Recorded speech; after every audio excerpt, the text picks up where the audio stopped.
सेवा इतना बड़ा पूर्ण धर्म है, हम उसी के लिए राजनीति करते हैं।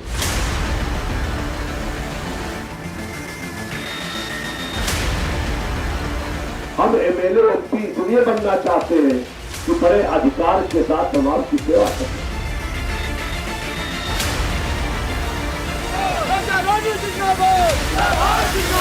एक बहुत बड़ा नारा रहा, सबका साथ सबका विकास।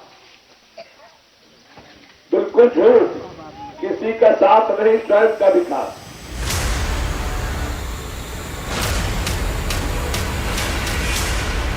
उत्तर प्रदेश के विधानसभा चुनाव में राजघरानों की प्रतिष्ठा भी दांव पर है। यूं तो देश से रजवाड़े खत्म हो गए हैं, लेकिन उनके वारिसान आज भी इस चुनावी दंगल में हैं। और मैं बात कर रहा हूं राजा अमेठी की, यानी संजय सिंह की, जो कांग्रेस के राज्यसभा सदस्य हैं और कांग्रेस के स्टार प्रचारकों से भी हैं। आज हम राजा संजय सिंह से बात करेंगे। यूं कहा जाए जो कांग्रेस के राज्यसभा सदस्य हैं संजय सिंह और प्रचार अभियान समिति के प्रमुख हैं, उनसे बात करेंगे और जानेंगे किस तरीके से अमेठी में उनकी प्रतिष्ठा दांव पर लगी हुई है। कुल मिलाकर के अगर देखा जाए तो संजय सिंह एक बड़ा चेहरा है कांग्रेस के लिए, राजघराने से ताल्लुक रखते हैं, आसपास के जिलों में भी संजय सिंह का प्रभाव है। देखना अब ये होगा कि ये परिणाम कैसे आते हैं, जो 11 मार्च को विधानसभा चुनाव परिणाम आएंगे, कि कितना प्रभावी होती है संजय सिंह की भूमिका।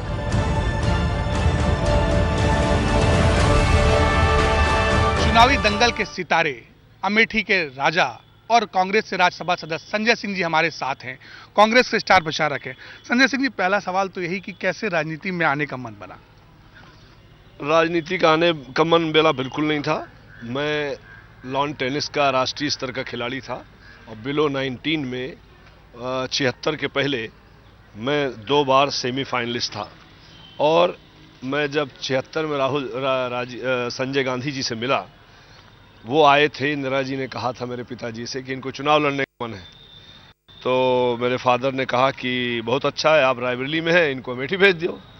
तो संजय गांधी जी सबसे पहले 76 में यहाँ एक खरौना गांव है बगल में, वहाँ पर एक राष्ट्रीय स्तर का श्रमदान शिविर लगाया था, जिसमें देश भर के करीब 1000 लड़के आए थे, नौजवान लोग।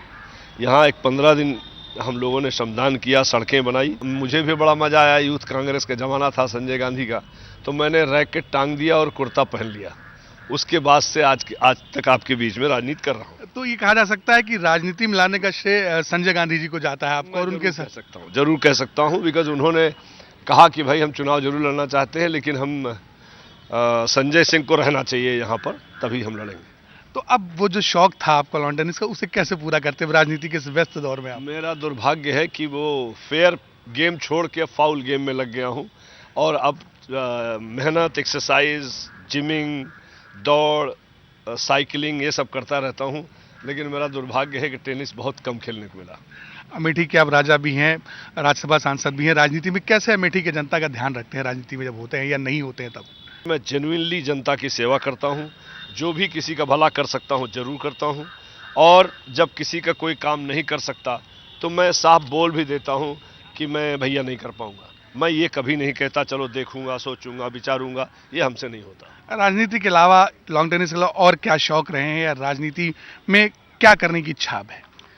ऐसा है कि शौक मेरा ट्रैवलिंग का था। आज मैं अक्सर नई जगहों को देश में, विदेश में जाना वहाँ पसंद करता हूँ। और जब भी हमें समय मिलता है तो देश का मैंने कोना कोना देखा है, फिर भी कोई नई जगह होती तो मैं जाना पसंद करता हूँ। जहाँ तक राजनीति का सवाल और मेरा मन क्या है, मुझे लगता है राजनीति जो पब्लिक के लिए होती है, आज ज़्यादातर नेता अपने लिए करते हैं और पब्लिक को छोड़ देते हैं। मैं समझता हूँ कि राजनीति में बदलाव आना चाहिए, लोग सिंसियर पॉलिटिक्स करें। आज देश बहुत आगे जा रहा है, बहुत आगे जाएगा और बहुत बड़ी शख्सियत देश बन गया है दुनिया में। लेकिन मुझे लगता है कि नेता और ज़्यादा जागरूक हो जाएं तो अपना देश बहुत ज़्यादा तेज़ी से बढ़ सकता है। राजनीति का कोई एक ऐसा वाक्य जो अभी तक की आपकी राजनीति में यादगार हो, जिसे आप भुला ना पाए हो, कुछ इस तरह घटना हुई हो? यादगार मेरा 77 से 80 का दौर था, जब इंदिरा जी इमरजेंसी के बाद कांग्रेस बहुत बदनाम हो गई थी और लोगों ने कांग्रेस को 77 में ऐसे हटाया था जैसे कि कभी जैसे अकाल पड़ गया हो। 77 में जिस तरह से इंदिरा गांधी जैसी शख्सियत भी हार गई, संजय गांधी भी हार गए, लेकिन उसके बाद जो चैलेंज मेरे सामने था इंदिरा जी के नेतृत्व में और संजय गांधी के, उन्होंने मुझे युवक कांग्रेस का अध्यक्ष बनाया था यूपी में। जो मैंने रेवोल्यूशन, जो मैंने कार्यकर्ता की कमिटमेंट, मैं गाड़ियों में 50-60 गाड़ियों में चलता था, जेल जाता था, जेल से निकलता था, फिर कोई इजलास में मुर्दाबाद जिंदाबाद करता था, फिर जेल चला जाता था। जिस तरह से हजारों और लाखों नौजवान वहाँ पर कांग्रेस को वापस लाने के लिए नारा दिया था कि आधी रोटी खाएंगे, इंदिरा को वापस लाएंगे, और जिस तरह से कांग्रेस का 77 में सफाया हुआ, उसी तरह से जम्मू कश्मीर से आसाम से गुजरात तक कांग्रेसमय देश हो गया था। जो वो आंदोलन था, नौजवानों का हुजूम था। लखनऊ जैसी शहर में आज तक 22,000 अरेस्ट एक दिन में हुआ था, 3-4 राउंड गोलियां चली थी, 10-12 राउंड लाठीचार्ज हुआ था, और मुख्यमंत्री बनारसी दास जी को अपने ऑफिस से छोड़ के भाग जाना पड़ा था। मैंने वैसा हुजूम, वैसा लोगों में जोश, जज्बा और जोश खरोश मैंने जिंदगी में आज तक नहीं देखा। 77 जैसा माहौल अब नहीं है देश में। कांग्रेस हर जगह प्रदेश से साफ हो रही है, देश से साफ हो रही है। घड़ी कभी रुकती नहीं, न घड़ी कभी उल्टी चलती है। समय जो कल था वो आज नहीं हो सकता, जो आज है वो कल नहीं रहेगा, जो कल है कल आएगा वो परसों नहीं होगा। समय बदला है, रिजीम बदली है, राजनीति बदली है, पार्टियां बदली हैं, नेता बदले हैं, जनता बदली है। अब मुझे लगता है जो बदलाव होगा उसमें राजनीतिक नए प्रयोग आने पड़ेंगे। तो ये थे चुनावी दिग्गज कांग्रेस के सितारे जो हैं संजय सिंह जी। आज हम दिन भर इनके साथ रहेंगे, देखेंगे। अब प्रचार की शुरुआत करने जा रहे हैं।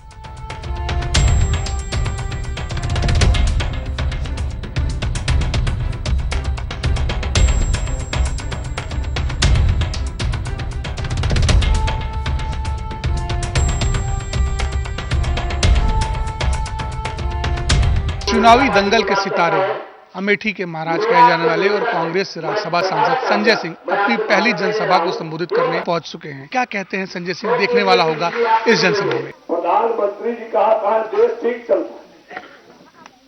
जब ये नोटबंदी लागू है तो संसद में बहस जब है, doctor Manmohan Singh RBI governor रहे, फाइनेंस मिनिस्टर रहे, प्रधानमंत्री रहे।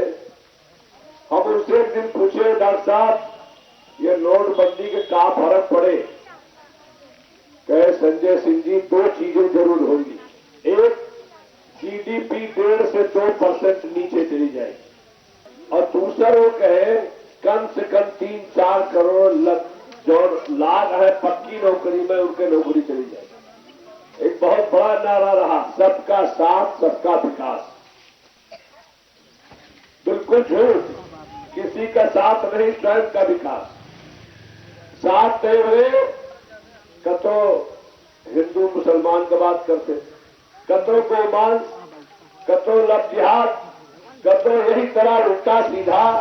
एक नारा आज नहीं है तो 15 दिन बाद दूसरा नारा, पहले मेक इन इंडिया, फिर स्टार्टअप इंडिया, फिर कहे स्वच्छ भारत अभियान।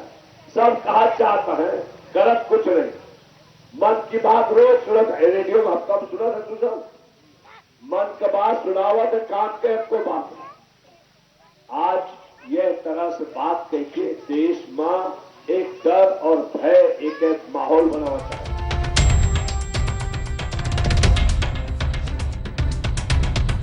चुनावी दंगल के सितारे संजय सिंह अपनी पहली जनसभा को संबोधित कर दूसरी जनसभा की तरफ बढ़ रहे हैं। सीधे संजय सिंह से ही जानते हैं चुनावी माहौल क्या है। संजय जी, अमेठी में थोड़ी दिलचस्पी बढ़ा दी है भारतीय जनता पार्टी ने। भाजपा के उम्मीदवार को, जो हमारी पूर्व पत्नी है गरिमा सिंह, जो बेचारी 25 साल से जिन्होंने ना अमेठी को देखा, ना अमेठी ने उनको देखा, जाना सुना, उन्हीं का नाम, ना बीजेपी से उनका कोई ताल्लुक है, ना कोई अमेठी से ताल्लुक है, उनको उम्मीदवार बना करके थोड़ा थ्रिल पैदा कर दिया है चुनाव में भारतीय जनता पार्टी की वजह से। वैसे नॉर्मली कोई दिक्कत नहीं है। यहाँ रानी अमिता सिंह बहुत लोकप्रिय हैं, बहुत मेहनत की हैं, और पिछले 5 साल गायत्री प्रसाद प्रजापति के सारे अत्याचारों का मुकाबला किए हैं। हर फ्रंट पर, पुलिस के, रेवेन्यू के, कहीं जमीन कब्जा हो रही है, कहीं बलात्कार हो रहा है, कहीं किसी का घर गिर रहा है, कहीं किसी की छिनैती हो रही है, कोई मोटरसाइकिल चोरी हो रही है। इस तरह से इतना अत्याचार बढ़ा है जिसका कोई हिसाब नहीं है। तो इस सारी चीजों में अमिता सिंह खड़ी रही। जनता आज इसको भूलेगी नहीं और उन्हीं का साथ देगी। बीजेपी प्रत्याशी के रूप में गरिमा सिंह को उतारकर कहीं बीजेपी ने आपको आपके ही गढ़ में तो नहीं रोक दिया, क्योंकि पिछले कई दिनों से आप यहीं कैंप किए हैं, जबकि कांग्रेस के स्टार प्रचारक भी हैं।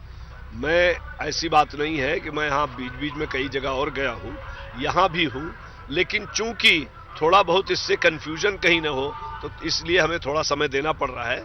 लेकिन बीजेपी ने केवल तमाशा खड़ा किया है, उससे न मैं रुका हूँ, न जनता रुकी है, न कांग्रेस रुकी है। पिछली बार रानी अमिता सिंह के हारने की वजह क्या रही, क्या लगता रहा आपको, और इस बार कैसे भरपाई करेंगे?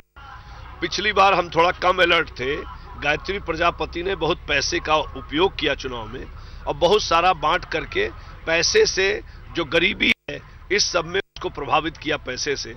इस बार हम लोग सतर्क हैं, जनता मान के चल रही है कि 5 साल इन्होंने जो किया है अमेठी में, ये चाहे पैसा बेच दें, चाहे साड़ी दें, चाहे कुछ भी बांटे, उसका आपकी असर नहीं पड़ेगा। संजय जी, एक सवाल और है। अमेठी कांग्रेस का गढ़ रहा है, आप भी यहाँ से सांसद रहे हैं, संजय गांधी भी सांसद रहे हैं, सोनिया जी भी सांसद रही हैं, राहुल गांधी 3 बार से सांसद हैं, अमिता सिंह जी भी 2 बार यहाँ से विधायक रही हैं, मंत्री रही, फिर भी अमेठी का विकास जितना होना चाहिए वो नहीं हुआ, आखिर वजह क्या है? दुर्भाग्य से उत्तर प्रदेश में 27 साल से कांग्रेस नहीं है, और अगर आपने ध्यान दिया होगा तो समाजवादी पार्टी की सरकार रही होगी या बसपा की सरकार रही होगी, इन लोगों ने पूरे उत्तर प्रदेश के साथ संतुलित विकास नहीं दिया।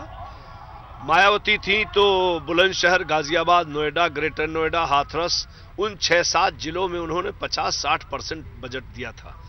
और ये सपा की सरकार जब रही है, आज हमारे साथ उनका गठबंधन है, लेकिन इनका भी संतुलित विकास उस समय नहीं हुआ था, और इसी वजह से पूर्वी उत्तर प्रदेश इन लोगों ने सेलेक्टिव विकास किया। इसी की मार अमेठी को भी सहनी पड़ी। लेकिन जब गांधी परिवार यहाँ आया, राजीव गांधी से लेकर आज तक, यहाँ पर लाखों करोड़ का काम हुआ। ये काली सड़कें यहाँ नहीं थी, बिजली नहीं थी, पानी नहीं था, नहरें नहीं थी, कोई उद्योग नहीं थे, स्कूल कॉलेज नहीं थे। ये सारा इंफ्रास्ट्रक्चर जो बना है गांधी परिवार की वजह से हुआ, और आगे भी विकास हो रहा था। इस समय भी पिछली यूपीए 1 यूपीए 2 सरकार में हजारों करोड़ों की स्कीम यहाँ आई थी, जिसे नरेंद्र मोदी की सरकार आते ही वो सारी यहाँ से वापस ली गई। तो इस तरह से जो लोगों ने व्यवहार किया, संतुलित विकास नहीं होने दिया, पॉलिटिकल विकास, पॉलिटिकल अपनी वरीयताओं की भरपाई की, इसका शिकार पूरा उत्तर प्रदेश है, अमेठी भी है। अगर गठबंधन की सरकार आती है तो क्या अमेठी और रायबरेली का विकास जैसा हुआ कि अभी तक नहीं हुआ 27 साल में, क्या उम्मीद करे यहाँ की जनता? मुझे लगता है कि हम लोग यहाँ के प्रतिनिधि हैं और हम लोग जागरूक कांग्रेस के कार्यकर्ता हैं। हमें लगता है कि जो भी चीजें कमियां हुई हैं 5-10 साल में, बहुत पिछड़ापन आया है, इसको हम जरूर ठीक करेंगे। संजय से एक सवाल और आपसे है कि अमेठी के अलावा अमेठी जनपद की अन्य सीटों को भी पार्टी की झोली में डालने की जिम्मेदारी आप पर है, कितना भार है? मुझे लगता है हम रायबरेली अमेठी की 10 सीट जीतेंगे। तो ये थे संजय सिंह जी, जो अपनी दूसरी जनसभा में पहुंच चुके हैं।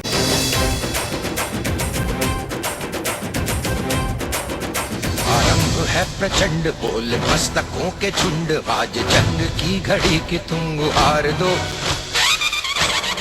यूपी चुनाव प्रचार अभियान समिति के प्रमुख और चुनावी दंगल के सितारे संजय सिंह अपनी अगली जनसभा के लिए निकल चुके हैं। अभी तक हम उनकी कई जनसभाएं देख चुके हैं। संजय जी, एक सवाल, आपके निशाने पर बीजेपी क्यों है? हमारे निशाने पे बीजेपी भी है, समाजवादी पार्टी भी है, बहुजन समाज पार्टी भी है। चूंकि बीजेपी बड़ी चमत्कारी और कलाकारी और तमाशाई पार्टी है। प्रधानमंत्री जी के बयान आ रहे हैं, जो भी चीजें हुई जो सबसे ज्यादा देश प्रभावित है, हमें लगता है उसी पे फोकस होना चाहिए। नहीं, लेकिन जिस तरीके से लगातार आप जो बीजेपी की प्रत्याशी हैं उन पर हमलावर हैं और साथ साथ में समाजवादी पार्टी पर नहीं बोले, जबकि हाल में ये भी सुप्रीम कोर्ट ने आदेश दिया है गायत्री प्रजापति के खिलाफ मुकदमा दर्ज किया जाए। सबसे ज्यादा मैं गायत्री प्रजापति की अभी पिछली मीटिंग में बात किया कि पहले जिस तरह से 5 साल उन्होंने अमेठी के खराब किए हैं, जिस तरह से गायत्री प्रजापति ने जनता को तंग किया है, जिस तरह से उन्होंने डकैती, चोरी, छिनैती, हत्या, अमेठी में पिछले 6 महीने में करीब 18 हत्याएं हुई, इन सारी चीजों का मैं बयान कर रहा हूं। आज गायत्री प्रजापति के खिलाफ बोलने की ज्यादा इसलिए भी जरूरत नहीं है कि आज जनता उनको हटाने के लिए तो एक एक आदमी आतुर है। लोग 5 साल जितने अमेठी के प्रभावित हुए हैं उसका आपको अंदाज नहीं है। आज उसके बारे में ज्यादा नहीं बोलना है, इसलिए कि एक एक आदमी उसके खिलाफ बोल रहा है।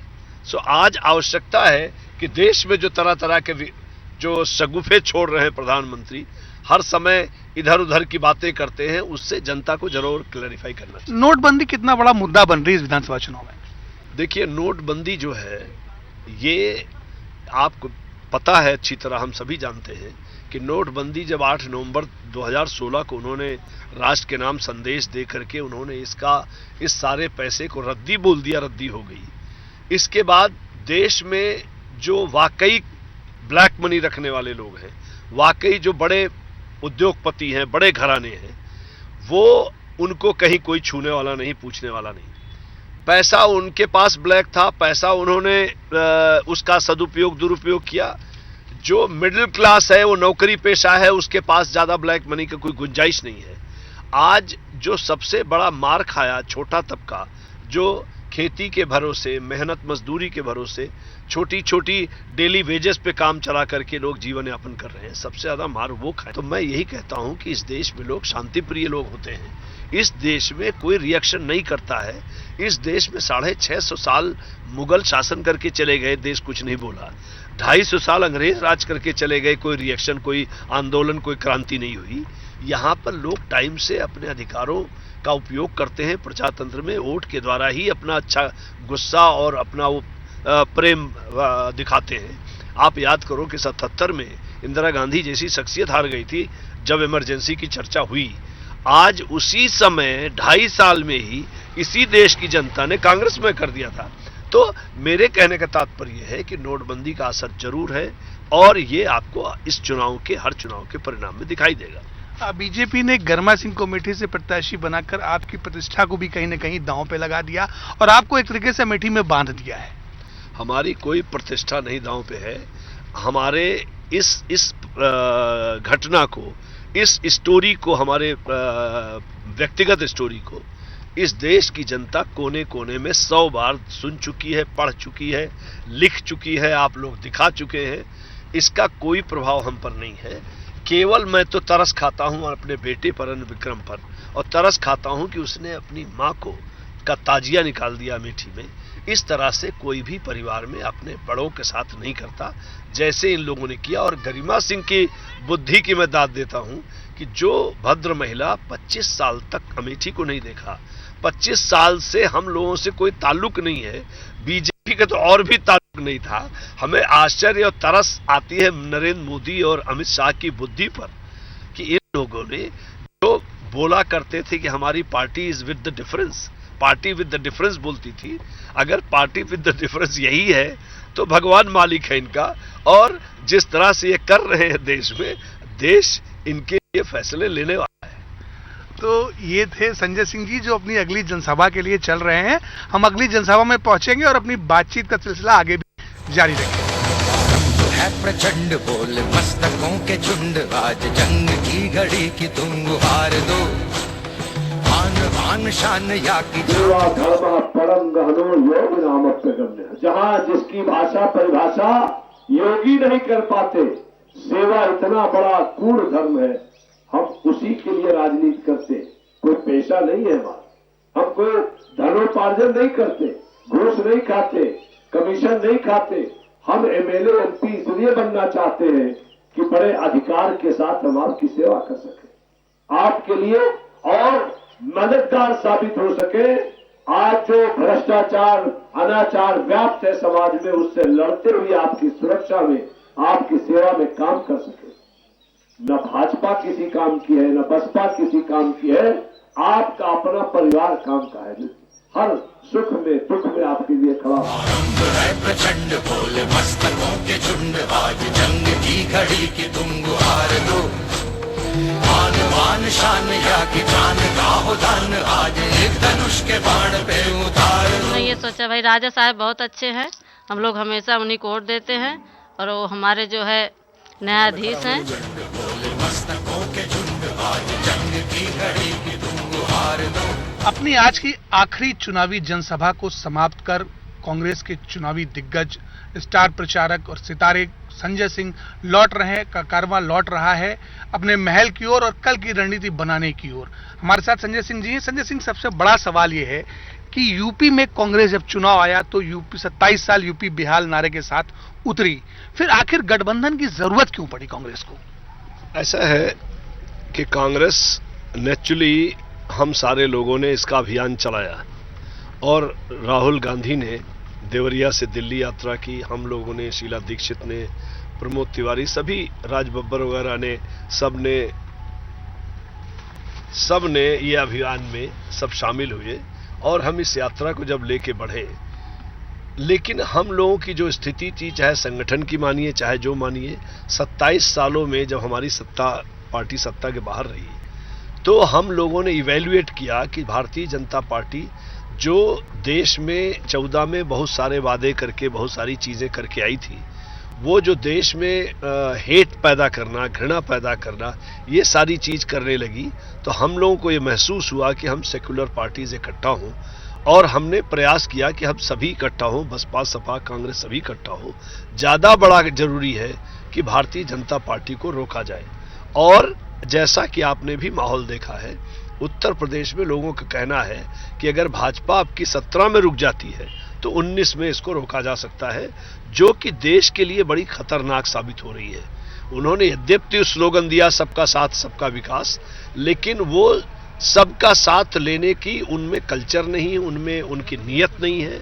लोगों ने धर्म के नाम पर, हर चीज के नाम पर, ये तो कहते थे कि हमारा मैनिफेस्टो में नहीं है कि हम मंदिर बनाएंगे, लेकिन संसद के बाहर कोई न कोई आरएसएस का या विश्व हिंदू परिषद का बोलता था कि हमारा मंदिर बनेगा, और कभी लव जिहाद की बात, कभी गोमांस की बात। इस तरह से जो उन्होंने देश में अशांति और लोगों में असुरक्षा पैदा की, इसलिए हम लोगों ने महसूस किया कि इस 17 में भाजपा को रोकने के लिए सबको इकट्ठा होना चाहिए। विपक्षी दल और खासतौर पर समाजवादी पार्टी भी पहले कहती रही, जब आपका यह नारा है कि 27 साल यूपी बेहाल नहीं, 27 साल कांग्रेस बेहाल। अब हाँ ठीक है, गणित के हिसाब से तो आप बोल सकते हैं कि 403 के हाउस में अगर हमारी पार्टी के पास 28 या 29 ही मेंबर हैं तो कांग्रेस बेहाल बोला जा सकता है। लेकिन मैं एक चीज बता दूं आपसे, आज भी मैं बता रहा हूं और मैं इस बात पर कटिबद्ध हूं कि कांग्रेस के पास जो 60 साल सत्ता में रहने के बाद, 70 साल आजादी में 60 साल जो पार्टी सत्ता में रहे, आज वही पार्टी जिस समय की यहां इस देश में कांटा भी नहीं बनता था, आज जहाज तक बनता है। आज सैटेलाइट्स हमारी आसमान में हैं। आज हमारे जितने भी आविष्कार, जितने भी डेवलपमेंट की चीजें, जो इंफ्रास्ट्रक्चर की और तमाम सारी तकनीकी, आईटी, इस सारे सेक्टर में, एग्रीकल्चर में, हर चीज में जो बढ़ोतरी हुई है, ये कांग्रेस की ही अगुवाई में हुई है। सो आज कांग्रेस मजबूत जरूर है, हमारा कांग्रेसी कहीं न कहीं शिथिल हुआ है, इसकी वजह से ये सारे रिजल्ट गड़बड़ हुए हैं। मैं आज भी इस बात पर कटिबद्ध हूं कि कांग्रेस की जितनी फॉलोइंग, कांग्रेस की जितनी सपोर्ट, कांग्रेस के जितने वोटर, कांग्रेस के जितना प्रभावित लोग हैं, उतना किसी पार्टी के पास नहीं है। गठबंधन की गांठ अमेठी और रायबरेली में ही खुलती नजर आ रही है। सबसे महत्वपूर्ण सवाल, देखिए, इस बात पर मैं आज भी स्टैंड करता हूं कि समाजवादी पार्टी ने कांग्रेस के साथ जो गठबंधन धर्म किया, उसको अमेठी रायबरेली में नहीं निभाया।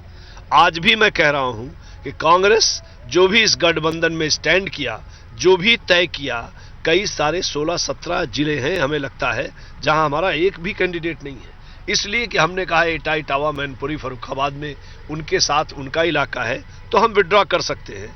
समाजवादी पार्टी को ऐसा नहीं करना चाहिए था। इसमें मुलायम सिंह, अखिलेश यादव दोनों ने कांग्रेस के साथ बेईमानी की है। एक सवाल और कि यह भी सुना जा रहा है, ऐसा सूत्रों से जानकारी, कि जब अमेठी की बात आई तो आपने कांग्रेस नेतृत्व से कहा कि ये यहां पर ना बोला जाए, यहां पर जो आप चाहते हैं वो होने दिया जाए। ये बात सही नहीं है। मैं केवल गठबंधन में जो तय था कि रायबरेली और अमेठी की 10 सीटें कांग्रेस लड़ेगी, उसी के लिए मैं दबाव बना रहा था। और मैं आभारी हूं राहुल जी और प्रियंका जी का और सोनिया जी का कि इन तीनों ने ये मान लिया कि ठीक है, अगर कांग्रेस को आश्वस्त किया था 10 सीटें उन्होंने देने का, तो 10 कांग्रेस सीटों पर कांग्रेस लड़ेगी। अमेठी समेत जो और कांग्रेस प्रत्याशी, उनको जनता क्यों चुने इस बार? क्या ठोस आधार है? क्या आधार आप मतदाताओं को दे रहे हैं? हमारे पास केवल एक आधार है कि कांग्रेस ही अपने समाज को, देश को एक रख सकती है, लोगों के दिलों को जोड़ के कर सकती है, बिना किसी धर्म, जाति, भाषा, क्षेत्र के मतभेद के इस देश का संतुलित विकास करती है। यहाँ पर क्षेत्रवाद नहीं है, न जातिवाद है। आज कांग्रेस जो उसकी नेकनीयती है, किसानों के मामले में, गरीबों, मजदूरों, नौजवान, बेरोजगारों के मामले में किसी के पास ऐसे मुद्दे नहीं हैं। क्या है प्रचार की गति उत्तर प्रदेश में कांग्रेस की, और कब आप अपनी गति से दौड़ेंगे प्रचार में? आज आपको मैं बताना चाहता हूं कि 105 या 106 सीटें हम लड़ रहे हैं, इसमें कम से कम 70-80 सीटें कांग्रेस जीत रही है और बहुत अच्छे परिणाम के साथ हम जीत दर्ज कराएंगे। तो ये थे चुनावी दंगल के सितारे संजय सिंह जी, जिनका साफ कहना है कि कांग्रेस भले ही 105 सीटों पर लड़ रही हो, लेकिन वो 60 से 70 सीटें जीतेंगे। तो फिलहाल हमारा इस कार्यक्रम को जो है उसको यही खत्म करता हूं। फिर मिलेंगे किसी चुनावी दंगल के किसी नए सितारे के साथ। कैमरामैन सत्येंद्र राय के साथ अमेठी से रजत सिन्हा।